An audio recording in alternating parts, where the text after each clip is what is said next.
platt, platt, papperlapapp. Ja, ist denn das die Möglichkeit?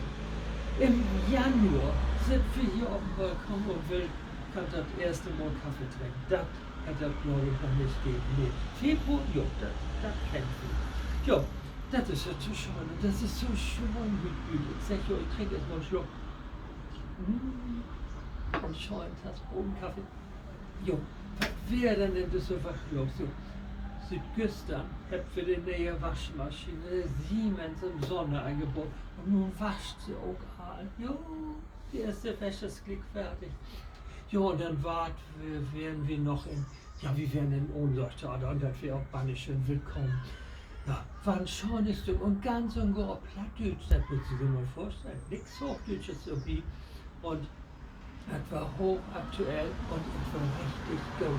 Und das Besondere daran, der wird ihr mir glauben, Annalena Graf hat Vertretung gemacht für eine andere Schauspielerin, die krank war. Und das durfte wohl nicht abmachen. Jo.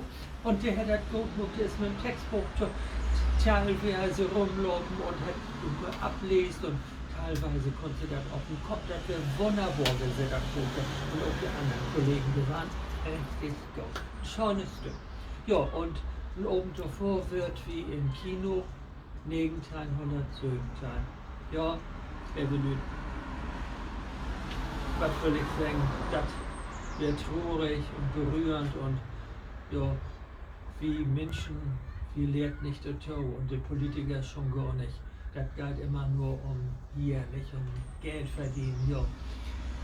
Ja, nie wieder Krieg, sag ich jetzt mal auf Hochdeutsch. Und ich wünsche ein schönes Wochenende und schönen Plattenfreitag. Und jetzt will ich wohl hier so einen Witten gucken von Tante Lene und Ulvada essen. Tschüss!